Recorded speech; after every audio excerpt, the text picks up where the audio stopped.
Welcome back to another episode of the Premier League Rundown, and in this episode we're going to go through the change in the title race, European battles, and a few changes in the relegation zone. We'll start off with changes in European places. Aston Villa 3, Newcastle 0. A brilliant performance by Aston Villa, really, really strong. Not only was it a 3-0 win, convincing 3-0 win, had everything over Newcastle, and the game plan from Unai Emery was perfect, as it has been recently. They've been on great form, and they're on course to qualify for Europe now after being in the relegation conversation under Steven Gerrard. Great manager. He's the perfect manager where you want a mid to good table team to overperform. He done it with Villarreal, done it with Sevilla, Valencia. Really good at that. When you want him to be the top 4 team to win a title, maybe not. But in this situations, he's amazing at it. Just perfect game plan. Patient when they're on the ball, waiting for openings, waiting for Newcastle to overcommit. When they get forward, don't overcommit too many players so Newcastle can get them on the transition like they always do. Attack balls in behind with Ollie Watkins and Jacob Ramsey. Expose the slow defenders that Newcastle have. Really great game plan. Really, really great. And it was Ollie Watkins who did it. Really, really good performance by him. 2 goals and assists. He's been so good recently. 11 goals in his last 12 Premier League games. What? What? So good. I mean, 7 wins and a draw in Villa's last 8 games, 6 clean sheets, 16 goals for, 2 conceded. That's top 4 form. That's what Newcastle have been doing all season. They just absolutely battered them. Just a really good team right now. They can beat the lower teams. They're beating the top teams.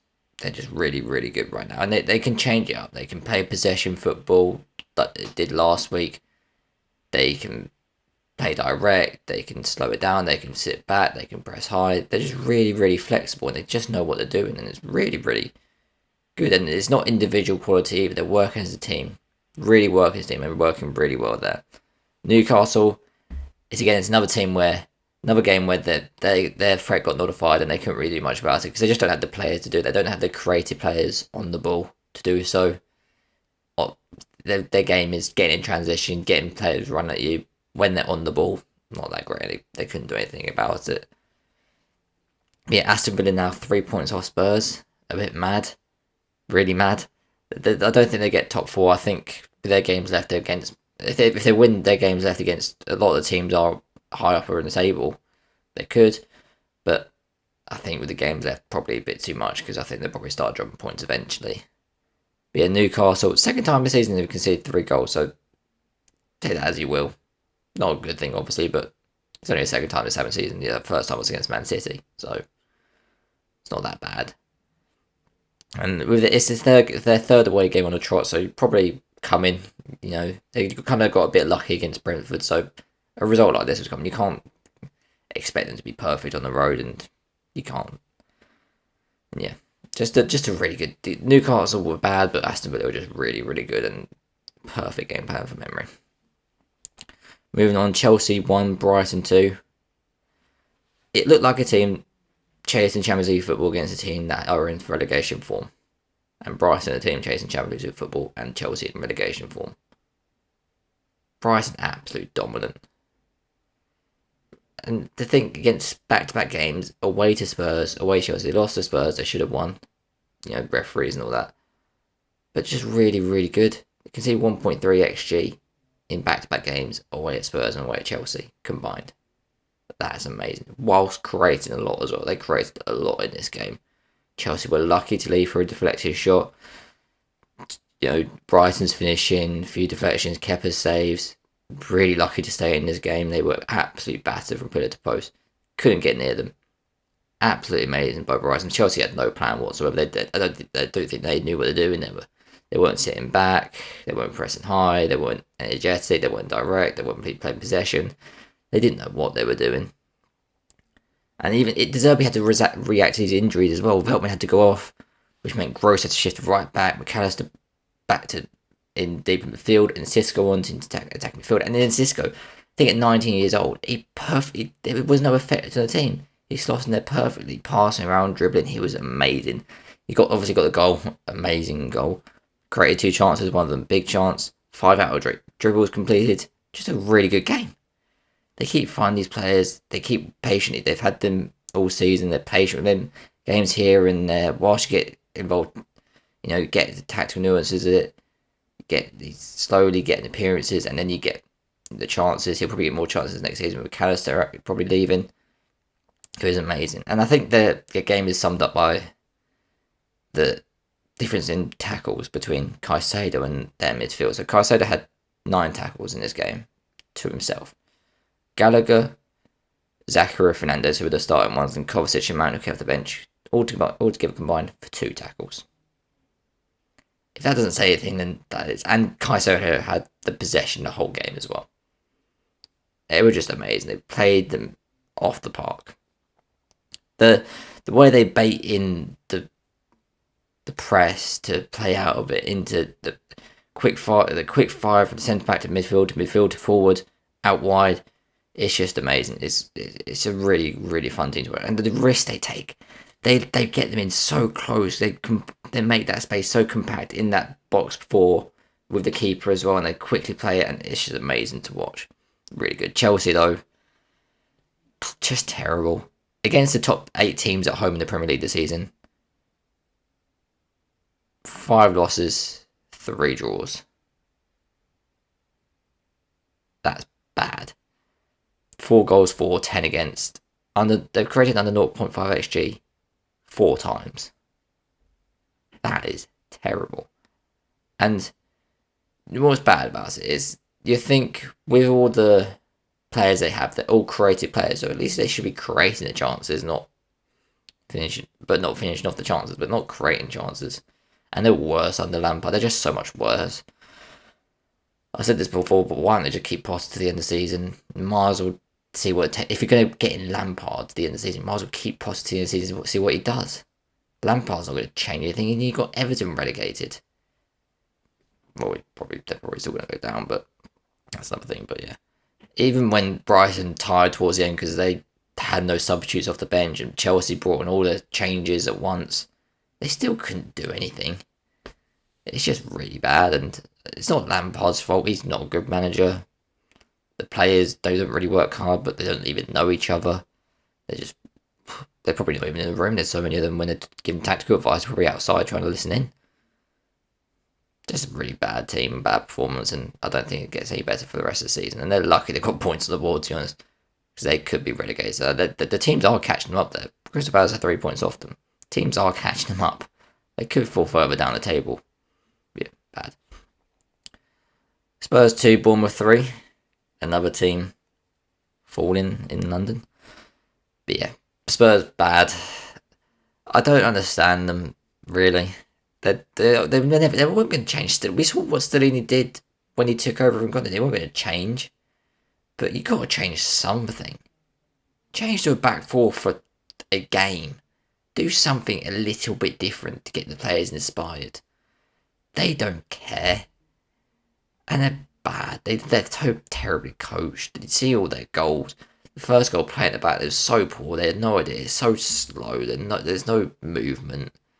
The second goal, just after half time, Sanchez, I understand it's not great lighting in, but the other players need to come in and help. Third goal, you're late on the game, you just got a goal back. Why are you overcommitting so many players? Why are you left 2-on-2 at the back? And Højbjerg, bad defending, but it's just really bad by Spurs. Just completely badly coached. It's just bad. You got to change something. Play a different formation. Play different players. Do something a little bit different. It's just pointless if you're going to do the exact same thing. And it's not studying his fault. That's his way of playing. But the board have to look at that. Why are you doing the exact same thing? It's just stupid. Really bad. And I know they're not good at 4 at the back. But at least try something different. And they talked themselves. This is what Gary knows. They've talked themselves into this situation because they would have probably got top 4 in the Conte if they stopped talking this season and caring, and the fans talking about it, the Conte talking about it. They're the 4th or 5th or 6th best team in England, and they were probably going to get top 4. But they've talked themselves into a situation where Conte had to be sacked. The fans are in a bad mood, the players are in a bad mood, and Now they're losing to Bournemouth at home. But other than that, Bournemouth, really, really good. Actually, one last thing on Spurs. In the last 7 games against the teams battling relegation, 2 wins, 2 draws, 3 losses. 13 goals scored, 12 against. They can't beat the teams at the bottom of the table. They just can't. They're not good enough. This is it. That's coaching. Beating teams that you're supposed to beat. Getting patterns of play in. They haven't got any. That's it. But Bournemouth, like I said last few weeks, they're aggressive. They're not aggressive as in they overcommit, but when they go, they go. They play to their strengths, to the players' ability. Obviously, they haven't got the most ability, but players' ability, play to the physicality of the likes of Solanke, who's got a good touch in him. Billing. They just play really well. Christie was good in this game. Tavernier was very good. They just play to their strengths, and they play it very well. They're very well coached under Gary Neville. For a period of time after the international break, they were terrible. But the last few weeks, after transfer window, for quite a good transfer window, it's all about their transfer window compared to other teams. Their transfer window can completely transform their season. Other teams, it hasn't. Their transfer window can transform their team, transform their season, and they're really good. And they look like they're going to stay up, and they deserve to because they've been really, really good. They're just so smart with it. They sit back, not too often. They don't sit deep for a whole half or so, but they're willing to take a little bit of risk with it. Like with the first goal, they had 4 or 5 players pressing up Tottenham away from home. So when they go kind of a bit like Brentford, I think. But yeah, really good. 4 wins in the last 6 games. Really, really good. Now they're next 3 games against West Ham, Southampton, Leeds, big games. If they get 4 points from next 3 games, probably going to stay up. Really impressive for Bournemouth, especially Dominic Solanke. Really good game. A goal and 2 assists. He hasn't been getting the goals and assists this season, but he's the guy who's holding it up. He's pressing from the front. He's just that guy who does his job and does it really well, but doesn't really get the plaudits like the Billings and other players. But really, really good game from him. Everton 1, Fulham 3. A very bad performance and concerning for Everton. Because Fulham have nothing to play for. Nothing. Just 10th. They can't really get into 9th or 8th, really. And they can't fall for that because Chelsea's behind them. But against a team that have nothing to play for and you're battling relegation and you lose 3-1 at home, bad.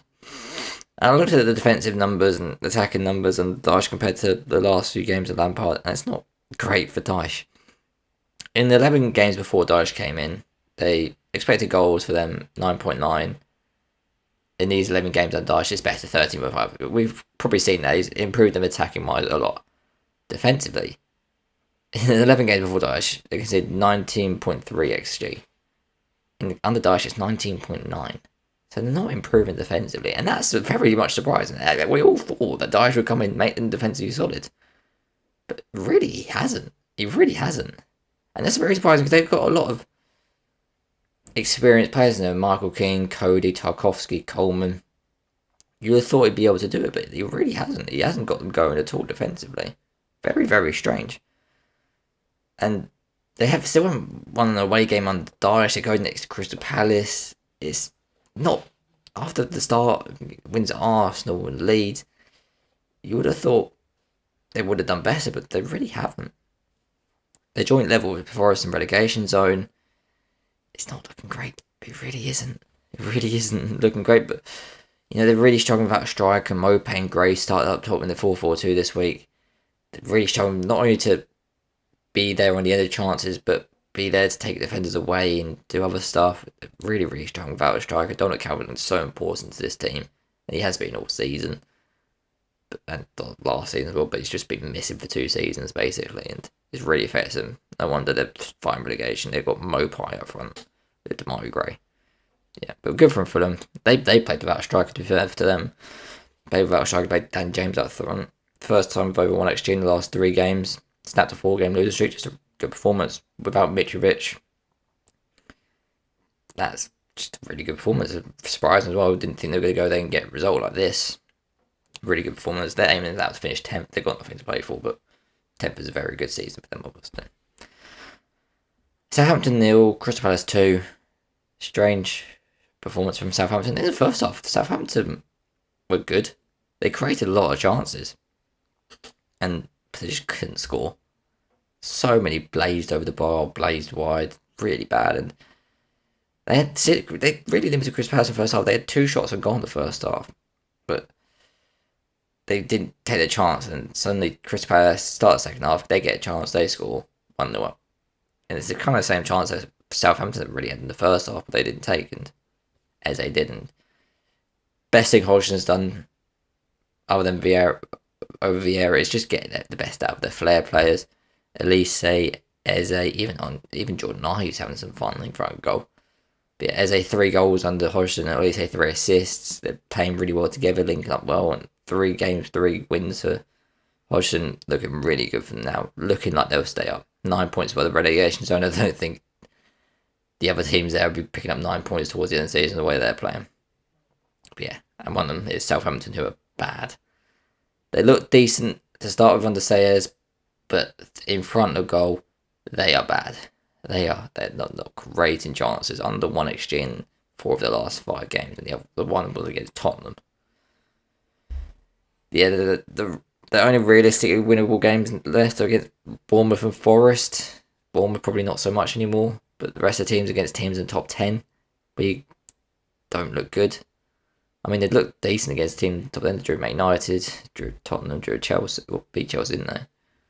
But yeah, they're looking really bad. They're just having nothing to them right now. At the start of the Sayers, they look different. They look direct. People like Bournemouth do, but they really haven't caught on from that, and they look really bad. They're definitely relegated now, I think.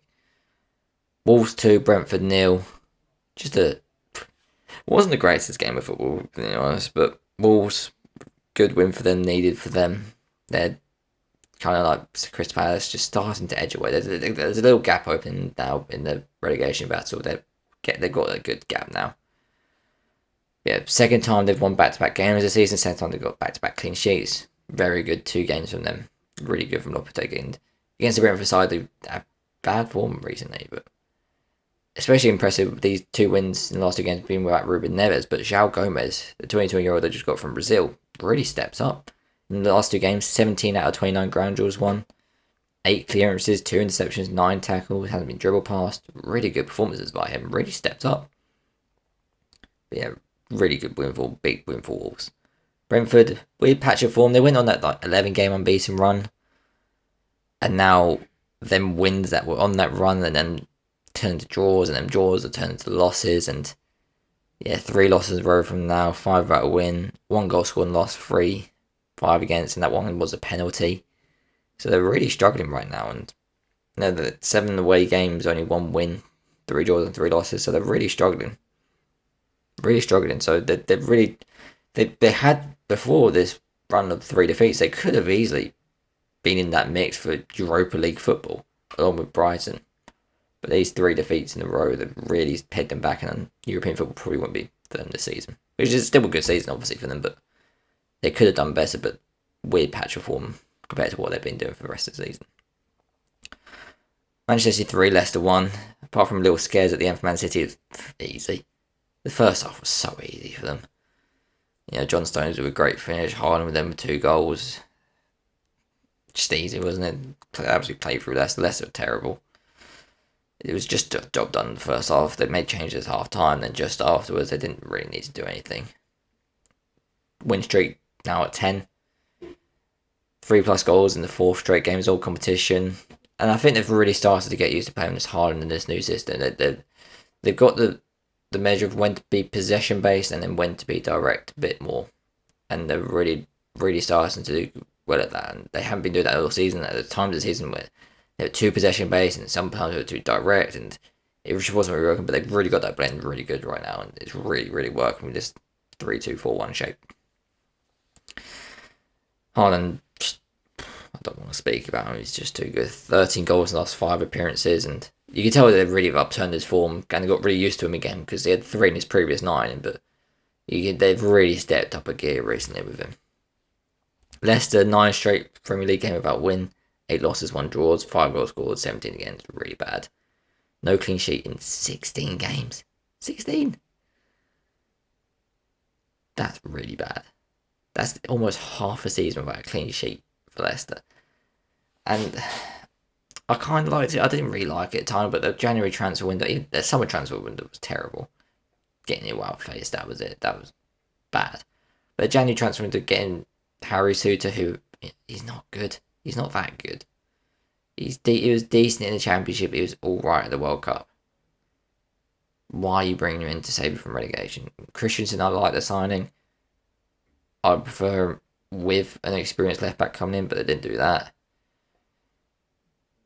It was just a bad transfer window. They just needed to get an experienced centre back in to come along with Alvarez, but they didn't do that. A win, if they even get a win now, it won't get them in the out of the bottom half. You can say the second half was promising, limited to Man City to 0.15 XG, and they created 2.13 of their own, but City made changes. You're up against a team that doesn't really care anymore. They had youngsters on the pitch. But they've got 3 games against Wolves, Leeds, and Everton now. Big games. If they lose all 3, they're obviously relegated, I think. But they need to, like Bournemouth, they need to pick up at least 4 points from the games, maybe even 5, to have hopes of staying up. Because that, especially Leeds and Everton game, massive game. And the way they're playing right now, they're conceding chances. They don't really make much of their own, but you know they're just going to be 1-0 down at some point in the game because they're always going to concede. Yeah, bad performance. West Ham 2, Arsenal 2. Amazing start from Arsenal. West Ham were all over the place to start with 2 quick goals. And then, like the Liverpool game, they just switched off Arsenal. I don't know whether it's tactical to sit back a bit more. They just switched off. West Ham got into the game, kind of what Liverpool did. And Arsenal just completely lost control. They were so in control of that game to start with, but they were either too possession based and couldn't get the ball through, or they going a bit too much direct, pass on the back, couldn't find that ball through midfield. It just didn't really work. Tierney, I think that he needs to be sold in summer because it just doesn't really suit. He's a guy that gets down the wing, overlaps, but that's not really Arteta's style. He wants his fullback to be either like Zinchenko, going to that midfield, or if you're not going to go into midfield, at least be a bit more reserved. Tierney's not that at all. He's not a great passer of the ball. It's really bad, especially without Sleeper as well, especially with Holding there. That's 2 big players that I've had for this season now, and really affecting this game, really bad. And you're just really reliant on Partey then to get them up the pitch, and he had a really bad game in this one. And missing the penalty as well. Big miss. That's a massive miss in the Premier League title race. You can't be doing that under this kind of pressure, but they did. And shout out to West Ham. They had a very good game. They were aggressive at times. Finally, they didn't just sit back. The midfield through Rice, Suchek, and Kessler worked really well together. They really took it to Arsenal at times this game, and really good. They're 4 points away from the relegation zone now with a game in hand, out of range of that. Next game versus Bournemouth, they can leapfrog Bournemouth if they win that one. Big game that. Bournemouth could get away if they win that, but yeah, really impressive by West Ham, but also really bad from Arsenal. You expect a lot better than from what you've seen this season, but missing Zinchenko, who probably one of the best players all season, really affected them. Forest 0, Man United 2, easy for Man United. Forest that offered nothing apart from set pieces. United completely overloaded that Forest midfield 3. They've switched to 3 back now, Forest, so they only had 3 in midfield. United just put their fullbacks in there along with their midfield. They just had a 5v3 all the time, and they completely controlled the game. Bruno Fernandes amazing. In his last 3 Premier League games, 15 chances created, 4 big chances, no assists. 18 out of 26 long balls, 11 out of 16 duels won. Amazing. He's been amazing last 3 games. Everton, Bournemouth, and Forest. And yeah, since the Newcastle game, United have responded, winning their 3 games, getting clean sheets. Really good performances. Anthony really good as well. And just against Forest at the City ground, who have actually been quite decent this season. They beat Liverpool there, drew Man City there. Been quite a tough game, even if they haven't been playing well. It's still tough to dominate there, and they completely dominated the whole game. Forest offered nothing. And yeah, 10 now it's 10 Premier League games without a win now for Forest. 7 losses, 3 draws, 7 goals for, 21 against. Again, another performance where I just don't really know what they're trying to do. They're not direct. They're obviously trying to counter. That's given. They're not possession based side, but they're not direct with it. They're not fluid with it. I don't really understand what they're trying to do with it. And it's got to the point where with all these signings, kind of like what Lampard possibly with Chelsea, just nothing's really working. So they keep changing it. That doesn't really work. Keep changing it. Doesn't really work. I think what Cooper has to do now is get a set 11 that you trust or you think will work, and just stick with that. Ride or die with that. It doesn't matter. This is what I'm doing for the rest of the season, and this is what I believe in myself will get us out of relegation. And don't swerve from that. Maybe make a couple changes here and there, but stick to that and do nothing with it for the rest of the season, because otherwise you're going to get in your head the whole time. And the thing he's been in his head all season with all these changes, all these signings, got to pick him and him, change it to 3-4-1-2, 4-3-1-2, and just stick with something for the rest of the season with a set 11 and don't change it. I think that's what they do for the rest of the season. But they have got a tough schedule for the rest of the season. Liverpool, Brighton, Brentford, Southampton, Chelsea, Arsenal, Crystal Palace. Your only winnable game on current form from other teams, Southampton, Chelsea. But yeah, really bad for us. I just don't understand what they're doing. I think along with Leicester and Southampton, I think they're probably going down now. Unless, Leeds keep shipping 5 and 6 goals at home, because that was bad. Back-to-back worrying results for Leeds. 5-1 to Palace, 6-1 to Liverpool, especially at home. Bad. Javi Gracia, I said last week, not really improved them, especially defensively. Really hasn't improved them at all. The midfield's okay. It's not great. They don't really do much, but the defending is shambolic on a individual level and the team level. It's 3 managers now that have not been able to get that defence working. Bielsa, Marsh, and now Gracia. So it has to be to the ball, because they haven't changed yet and they're just so bad. Robin Koch, Vober's not good. Strauch's not great. Firpo's not good at defending. Christensen's bad. I remember the first 10 minutes, he just kept firing balls down line, low, hard, with they're not going to be able to control that with players around them, and it's like you're just asking for them to come back to you. They're just not very good. Like, look what Bournemouth did in January transfer. They got really good smart signs, and they spent a lot in the January transfer window. They spent 30 million. Ruto just sits on the bench. They should have spent that money on defenders, probably a bit high profile leaders, because they got no lead in that back line. Cooper's on the bench.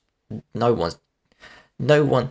Medier's not doing it. Vober, Koch, Firpo, Christensen, they're not leaders. Rocker and McKinney, they're not leaders. They're not galvanising defence. They're not organising.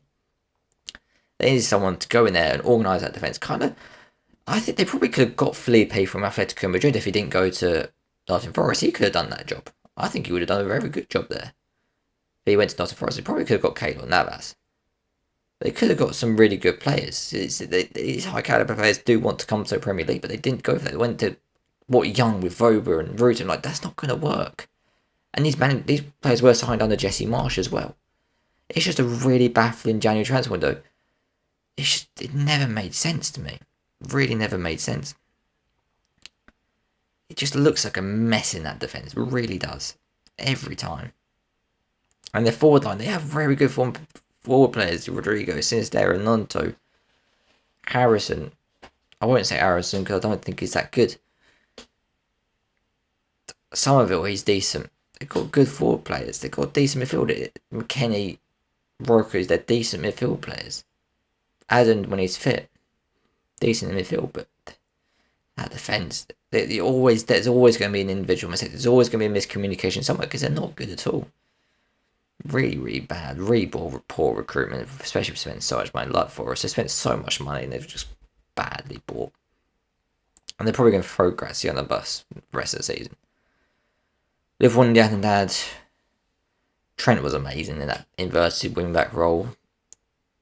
Gives him a bit more protection from the defensive liabilities when he's stuck out wide. When he comes midfield, Kanate moves into that right space, so when the teams, chuck balls into that channel, Kanate is there to defend it as well.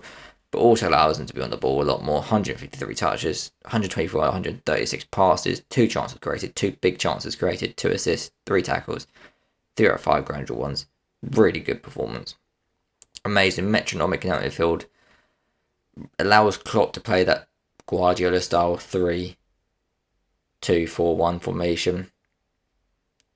It's just a really good performance by Trent. Robertson was a bit more reserved, created that 3 at the back. Konaté is the perfect player to have there because he's got the speed to cover for Trent. A really good performance by Liverpool. And finally, Klopp is experimenting modern football things rather than the gegenpress style. A bit more possession based, a bit more patient with things. And with what they got for the rest of the season, they got a lot of winnable games for the rest of the season. They're not, apart from Tottenham, I don't think they're playing any top 6 sides. So they've got opportunities to experiment for the rest of the season. They're probably not going to get Champions League. They're probably going to still get Europa League football, I think. But it's a chance to experiment with different things, with Trent in midfield, other stuff. And I think this was a very good experiment. It looked decent in there. Transition-wise, again, against Arsenal, what didn't look great, but against teams that were going to sit back, going to allow possession, Trent looked amazing in that role. Really, really good. And especially for the first time, then playing this kind of 3-2-4-1 shape in possession, looked really good in that role. But yeah, that's going to be the end of the episode. Thanks for watching. Like, subscribe.